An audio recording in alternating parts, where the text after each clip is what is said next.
Mulai dari yang pertama, di Bapak dan Ibu, ini menarik sebenarnya terkait tentang program rencana tenaga kerja mikro yang memang ini menjadi program rutin di Kementerian Ketenagakerjaan. Dan Bapak dan Ibu ini terus terang kalau saya dengar baru sekarang ya kita diminta untuk mengelaborasi secara detail terkait dengan program ini. Ya. Lanjut. Jadi RTK, Rencana Tenaga Kerja Mikro ini memang salah satu yang kita minta kepada perusahaan agar mereka bisa menyiapkan perencanaan tenaga kerjanya ke depan. Jadi mikro ini adalah untuk skala perusahaan. Landasan hukumnya ada Undang-Undang Nomor 13 Tahun 2003. Kemudian ada juga Permenaker Trans tahun 2010 tentang perencanaan tenaga kerja mikro. Jadi tujuannya adalah meminta perusahaan untuk memetakan kebutuhan perencanaan SDM-nya ke depan dan agar perencanaannya itu terarah. Sehingga diharapkan ketika ada perencanaan, maka terjaminlah perlindungan SDM-nya, hubungan industrial yang harmonis, kesejahteraan, dan seterusnya.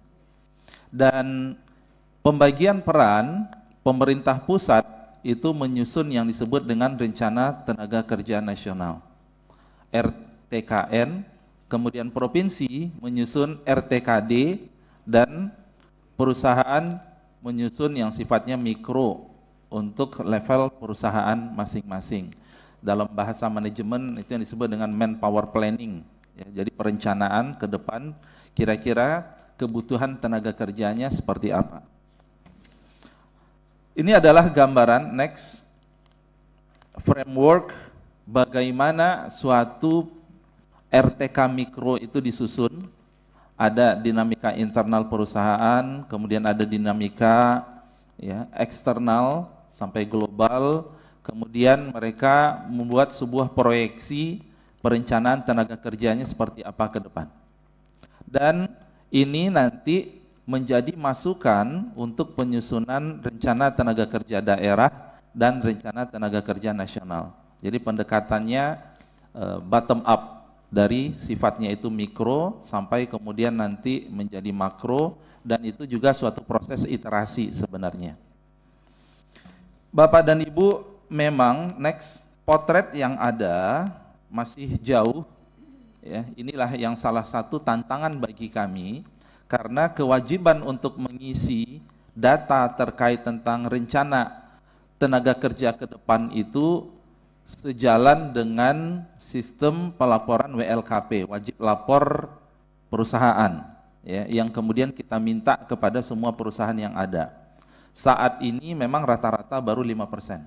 Nah, inilah menjadi tantangan bagi kami, bagaimana kita terus melakukan kampanye kepada perusahaan bahwa mereka punya kewajiban untuk ya, memberikan laporan data-data terkait tentang perusahaannya. Ini adalah gambaran ya, yang paling tinggi memang Jakarta, kemudian yang paling rendah adalah di daerah semakin timur. Tapi ini juga terkait dengan realitas perusahaannya itu sendiri.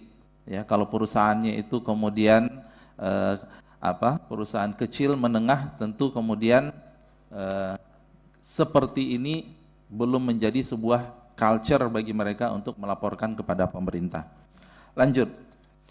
Terkait dengan kegiatan ini sendiri, yang tahun lalu kita lakukan, kita memang punya kegiatan yang sifatnya offline. Dan menurut kami ini menarik sebenarnya, apalagi kalau dimungkinkan adanya kerjasama dengan mitra saat pelaksanaan offline. Ya, tahun lalu kita membuat 2 training of trainers, jadi kegiatan pelatihan yang dilakukan oleh Kemnaker dengan pesertanya itu adalah para disnaker provinsi untuk memberikan bimbingan terkait dengan bagaimana melakukan perencanaan untuk penyusunan RTK mikro. Dan tahun lalu dilaksanakan 2 kali di wilayah tengah dan timur dan wilayah barat. Kemudian Disnaker Provinsi yang kemudian melakukan training of trainers juga kepada Disnaker Kota Kabupaten, dan kemudian nanti mereka melakukan sosialisasi dan pelatihan kepada perusahaan. Next. Namun tahun ini Bapak dan Ibu pimpinan dan anggota Komisi 9, kami karena keterbatasan anggaran kita memang hanya bisa melakukannya secara online, ya. Jadi tahun lalu kita bisa lakukan offline, tapi tahun ini online. Kita sudah laksanakan di tanggal 5 Maret, kemudian 15, 17 April, 22 April, dan kita masih ada kegiatan. Jadi terkait dengan agenda yang pertama, RTK Mikro ini memang menjadi salah satu program yang dilakukan oleh Kementerian Ketenagakerjaan. Secara berjenjang kita ingin memberikan pelatihan kepada perusahaan bagaimana cara membuat suatu perencanaan tenaga kerja ke depan. Dan alhamdulillah selama ini berjalan dengan baik, dan dokumen inilah yang kemudian kami gunakan untuk perancangan rencana tenaga kerja daerah, rencana tenaga kerja nasional. Baik, ini yang pertama terkait dengan agenda yang pertama. Saya mohon izin untuk masuk kepada agenda yang kedua, implementasi skema School to Work Transition. Ini yang diminta oleh Sekretariat DPR kepada kami, Komisi 9, untuk kami memaparkan terkait dengan program ini. Bapak dan Ibu, yang pertama yang ingin kami sampaikan, memang kolaborasi dengan kementerian dan lembaga lain ini menjadi kunci bagi Kementerian Ketenagakerjaan, karena kita melihat pembenahan atau perbaikan ketenagakerjaan itu tidak hanya bisa dilihat dari sisi hilir saja, tapi harus kita proaktif kepada sisi hulu. Jadi beberapa hal terkait dengan penciptaan lapangan kerja, kepastian penciptaan lapangan kerja, terkait dengan integrasi bagaimana apa yang dilakukan oleh Kementerian Ketenagakerjaan dengan kementerian lain, kemudian pelatihan bersama, itu hanya bisa kita lakukan kalau adanya kolaborasi dengan KL yang lain. Dan alhamdulillah saya juga ingin mengucapkan terima kasih kepada support dari pimpinan Komisi 9 dan anggota Komisi 9.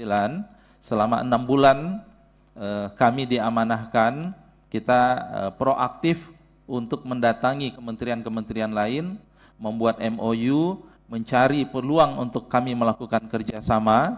Ini contoh dengan BUMN terkait dengan produktivitas, Dikdasmen terkait dengan integrasi kurikulum SMK dengan BLK, UMKM kita ada pelatihan bersama, kemudian KKP kita mencoba mengeksplor penciptaan lapangan kerja di Kementerian Kelautan seperti apa, hal yang sama dengan Kementerian Kehutanan, Kementerian Pertanian, kemudian P2MI lebih kepada pemanfaatan fasilitas kami, karena ini adalah program pemerintah bersama, Komdigi terkait dengan pelatihan digital talent, Badan Gizi Nasional terkait juga tentang penciptaan lapangan kerja baru, termasuk juga kami menjalin kerjasama dengan luar negeri untuk peluang pengiriman tenaga magang yang sifatnya itu adalah skill worker. Dan ini semua adalah bagian dari upaya-upaya yang kita lakukan untuk menyelesaikan permasalahan ketenagakerjaan di Indonesia. Next, spesifik yang akan kita gulirkan dalam waktu dekat, kami melihat yang pertama, Bapak dan Ibu, program pelatihan yang kami lakukan selama ini dari Kemenaker itu variasinya sangat banyak, ya. Dari 300 balai latihan kerja yang kita miliki, kemudian masing-masing memiliki tema sendiri-sendiri yang memang sebagian sudah disesuaikan dengan kebutuhan lokal, tapi kami melihat untuk tahun ini kita perlu memutuskan fokus pelatihannya kemana. Sehingga kami menggabung itu semua dalam suatu skema yang kita sebut dengan program School to Work Transition.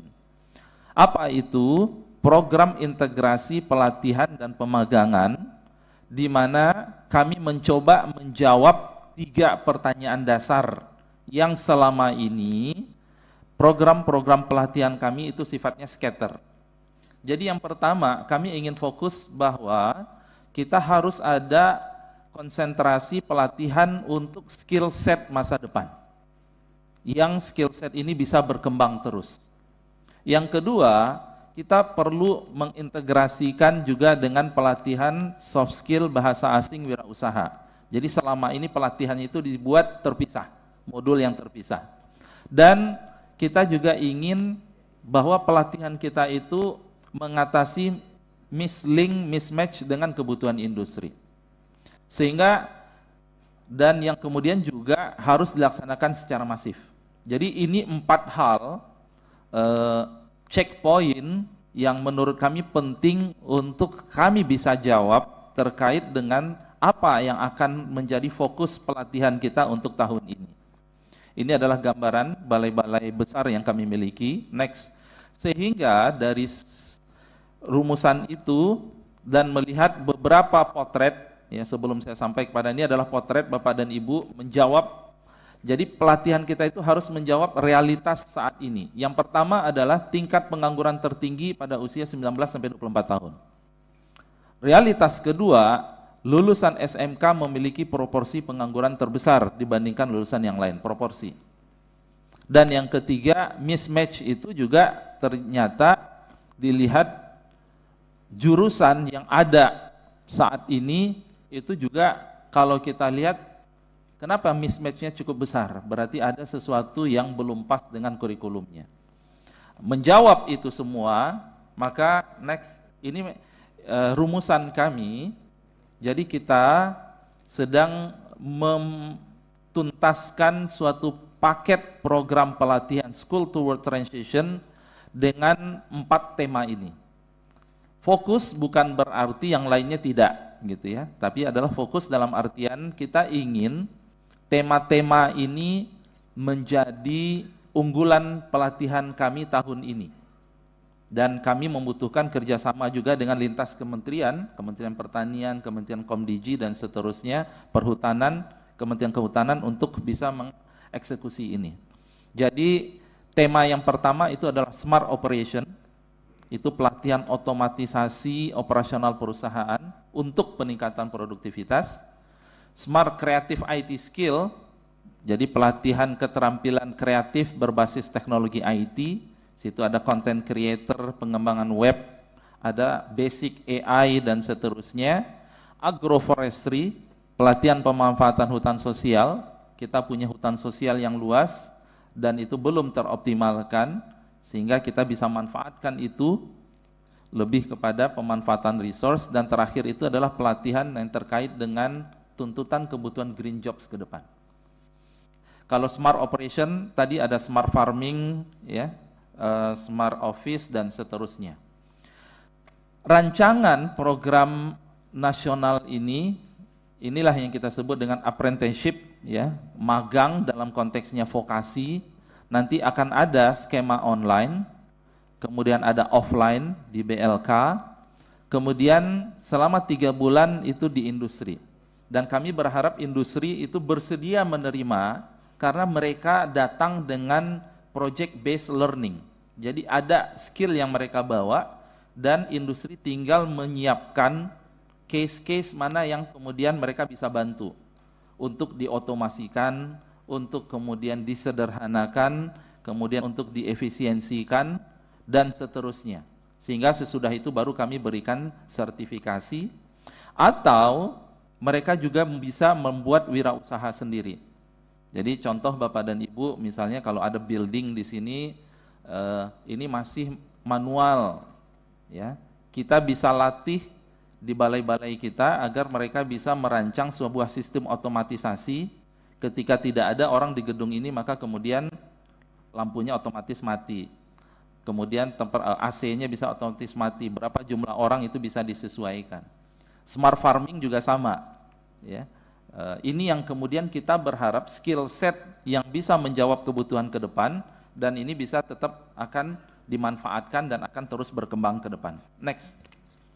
Dan inilah gambaran, kita akan manfaatkan juga dukungan ekosistem digital yang kita sudah miliki saat ini. Ada skill hub, ada Certi-Hub untuk sertifikasi, ada Career Hub, dan ada Biz-Hub. Dan semua ini terintegrasi menjadi suatu ekosistem yang kami miliki menunjang program School to Work Transition yang akan kita gulirkan. Lanjut. Next. Ya, next. Sekarang kami masuk kepada bagian yang ketiga, Bapak dan Ibu, evaluasi permasalahan pemutusan hubungan kerja PHK sektor industri padat karya pemerintah atau swasta. Bapak dan Ibu yang kami hormati, Bapak Ibu pimpinan Komisi 9, anggota Komisi 9, ini adalah data PHK nasional. Memang kalau kita lihat potretnya 2020 itu COVID ya, terjadi peak sebesar 386.000 sekian, 2024 naik 2023 ya. Kemudian saat ini sudah terdata itu adalah sekitar 24.000. Jadi sudah sepertiga ya, sepertiga lebih dari belum lebih ya, sepertiga dari tahun 2024. Ya, jadi kalau ada yang bertanya PHK year to year gabungannya itu saat ini dibandingkan tahun lalu memang meningkat. Ya, ini potretnya. Dan 3 provinsi terbanyak PHK Jawa Tengah, Jakarta, Riau, dan 3 sektor terbanyak itu adalah industri pengolahan, perdagangan besar dan eceran, dan aktivitas jasa lainnya. Tentu kita harus coba bedah next, apa sih penyebab PHK? Ini adalah hasil data dari kami dan ada contoh perusahaan. Ternyata kalau kita lihat memang dari ada 25 penyebab PHK yang mungkin 7 inilah yang dominan. Pertama karena memang perusahaannya rugi atau tutup karena pasar dalam negeri luar negeri yang menurun. Relokasi, pindah ya mencari upah yang lebih murah. Kemudian ada kasus perselisihan hubungan industrial, tapi ini biasanya tidak massal dari satu perusahaan. Kemudian tindakan balasan pengusaha akibat mogok kerja, jadi ini hubungan industrial juga. Ada untuk efisiensi, perusahaannya tetap survive, tapi dia kemudian mengurangi jumlah orang. Kemudian ada yang ya melakukan transformasi, perubahan bisnis dan seterusnya. Kemudian yang terakhir itu adalah pilot, karena beban terkait dengan kewajiban kepada kreditur dan seterusnya. Jadi penyebab PHK juga beragam, sehingga ketika kita ditanya mitigasinya seperti apa, tentu kita juga harus melihat case by case-nya seperti apa. Lanjut. Next. Ya, ini adalah gambaran sektor industri yang mengalami tekanan dan potensial tumbuh. Ini beberapa peta yang ada, dan ini kami terus pertajam sesuai dengan permintaan dari Komisi 9 juga, kalau tidak salah. Terakhir kita diminta memiliki peta risiko industri yang kemudian PHK-nya tinggi. Ini adalah potret sebagian yang kita miliki. Next. Kemudian kami juga ingin sampaikan khusus terkait dengan TPT ya, industri tekstil dan produk tekstil. Bapak dan Ibu yang kami hormati, sebenarnya kalau kita lihat PHK itu benar ada, dan juga PHK itu kemudian relatif lebih tinggi dari tahun lalu, tapi potret real juga menunjukkan bahwa investasi baru itu juga ada. Ini data dari Kementerian Perindustrian. Kalau kita lihat terkait dengan survei dari Sakernas juga, jumlah tenaga kerja sektor industri pakaian jadi malah terjadi peningkatan. Ya, Agustus 2024 dibandingkan dengan Agustus 2023. Tapi ini memang potret 6 bulan yang lalu ya. Kemudian jumlah tenaga kerja pada sektor industri tekstil itu relatif lebih stabil. Jadi ini adalah gambaran yang lebih real bagaimana ada PHK dan kemudian ada pertumbuhan industri juga.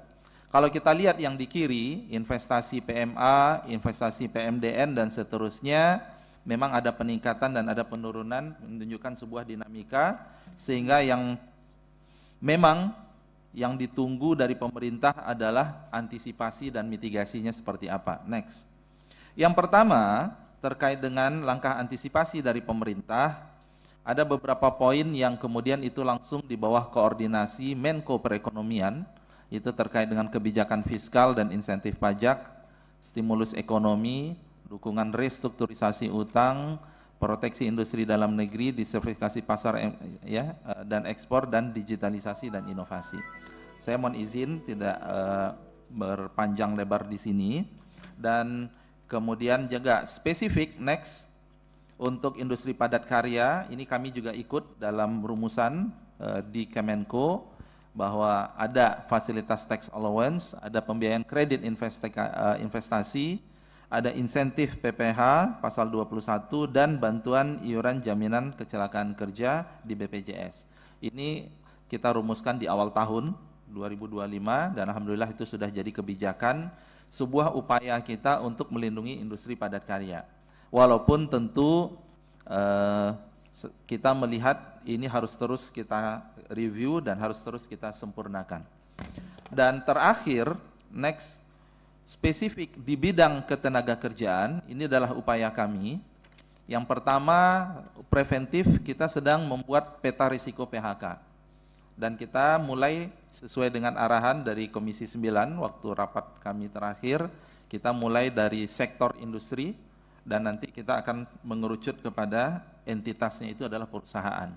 Dan kita akan libatkan dinas-dinas ya untuk keluar dengan early warning system sektor atau perusahaan yang kemungkinan besar PHK. Dan saya ingin laporkan juga good news, perkembangan dalam 1 bulan terakhir, teman-teman dari Kementerian Keuangan juga siap mensupport data terkait dengan pajak ya, PPh 21, sehingga dari situ kita juga bisa melakukan estimasi apakah sudah terjadi pengurangan jumlah tenaga kerja atau belum, trennya seperti apa dari suatu perusahaan, sehingga kita bisa lakukan itu untuk mitigasi, melihat kemungkinan terburuk selanjutnya seperti apa. Itulah yang nomor 2, sinkronisasi data bulanan. Jadi ini adalah inisiatif baru dan kami mohon dukungan dan support dari Komisi 9. Dalam tim itu ada Kementerian Ketenagakerjaan, Kementerian Keuangan, BPS, dan Bank Indonesia. Kita ingin ada data bulanan terkait dengan ketenagakerjaan. Jadi data bulanan itu tidak hanya inflasi atau indikator-indikator makro, tapi kita juga ingin ada indikator-indikator tenaga kerjaan. Berapa jumlah tenaga kerja per bulan meningkatnya atau berkurangnya, basis datanya itu adalah integrasi tadi dari lintas KL. Kemudian penguatan koordinasi dengan dinas, ya ini kita sedang rencanakan untuk melakukan rakor pada bulan ini. Kemudian peningkatan kualitas mediator hubungan industrial, kemudian penguatan tugas dan fungsi pengawas ketenagakerjaan. Ini upaya preventif yang sedang kami lakukan, termasuk juga yang sudah kita siapkan di awal tahun, itu adalah alhamdulillah PP nomor 6 tahun 2025.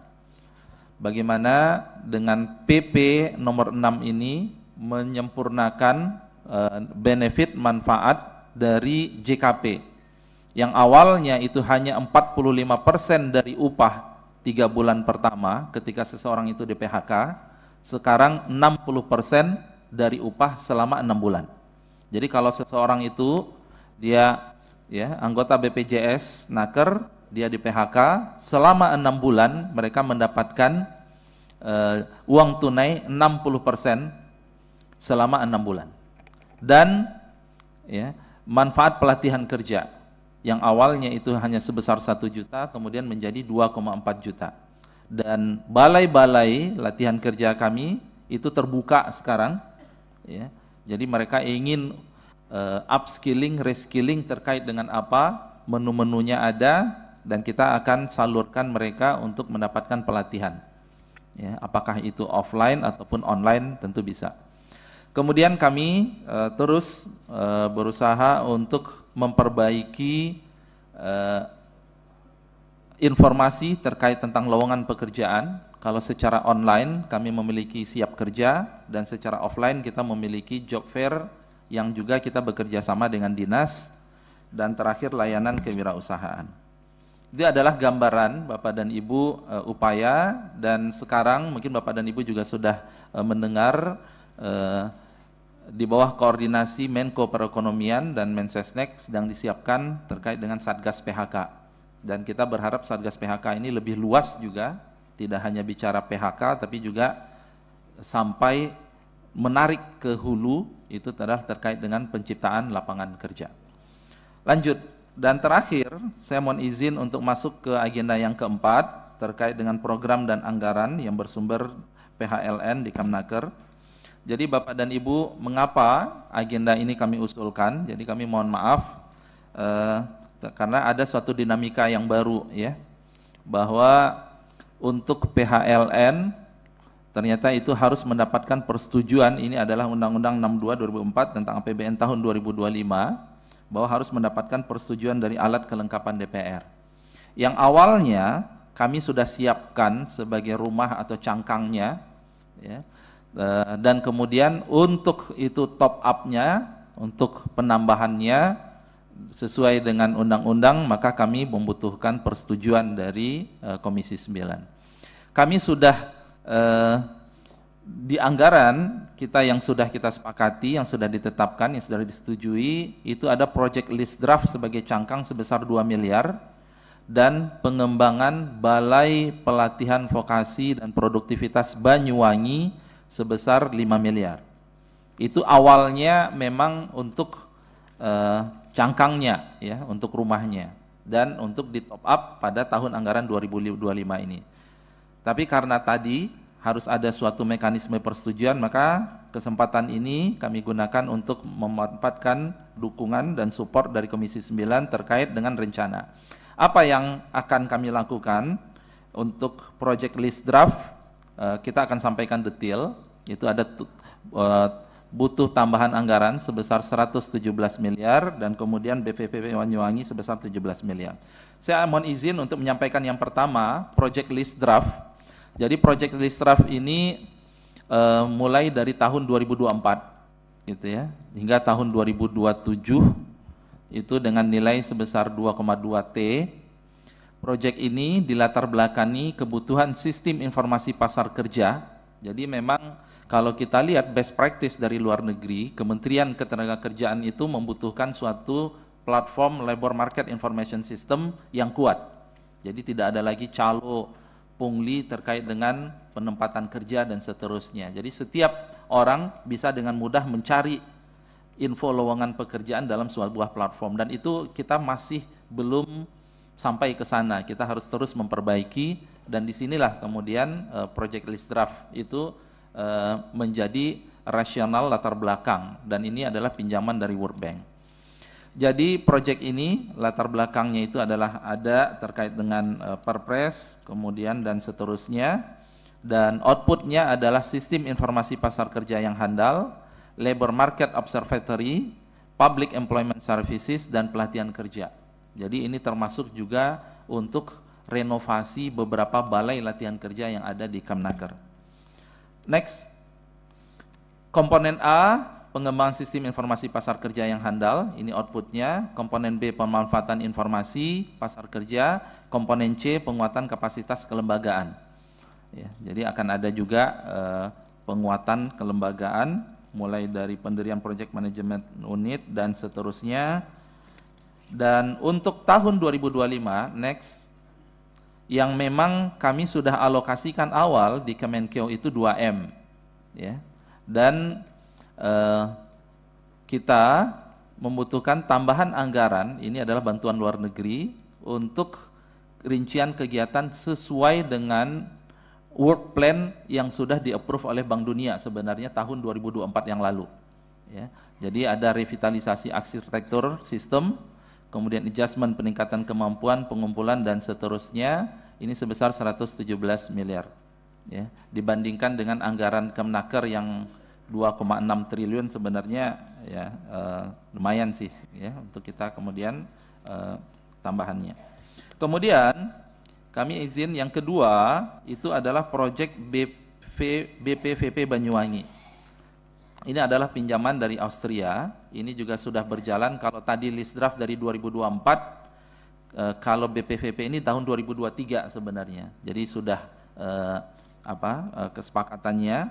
Jadi pengembangan pelatihan vokasi di Banyuwangi untuk bidang welding. Jadi Bapak dan Ibu, welding ini kebutuhannya besar di luar negeri, ya, kebutuhannya besar, dan memang Banyuwangi dianggap sebagai salah satu nanti pusat untuk pelatihan excellent untuk welding, termasuk juga tourism, ya. Kemudian skema yang waktu itu disepakati tahun 2023, pinjaman itu untuk 4 komponen utama: pengadaan peralatan pelatihan, pembangunan gedung, training services, dan asistensi oleh expert dari Austria. Alokasi awal yang sudah kita taruh di anggaran Kemnaker 5,4. Kemudian kita membutuhkan tambahan 17 miliar untuk tambahan anggaran untuk training services, asistensi, dan dukungan teknis. Next. Dan ini adalah beberapa dokumentasi, karena tadi sudah jalan dari 2023 ya, jadi sudah ada pembangunan gedungnya. Ini adalah sebagai laporan juga, gedung pariwisata untuk pengelasan. Next, lanjut, ya, lanjut. Dan tahun ini kita butuh untuk program sebenarnya. Jadi mulai melakukan program pelatihan dan asistensinya. Ya. Ini sudah ada training of trainers, program pariwisata, training of trainers untuk program pengelasan yang dilakukan tahun lalu sebenarnya.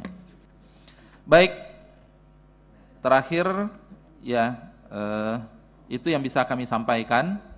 Ya, Bu Pimpinan Sidang, Bapak dan Ibu Pimpinan Komisi 9, Bapak Ibu anggota, dan kami dari Kementerian Ketenagakerjaan mohon dukungan dari anggota Komisi 9 DPR RI yang terhormat atas kebutuhan penambahan pagu pinjaman luar negeri Kemnaker tahun 2025 untuk pelaksanaan list draft dan pengembangan BPVP Banyuwangi tadi. Demikian yang bisa kami sampaikan, mohon maaf agak lebih dari 20 menit. Terima kasih.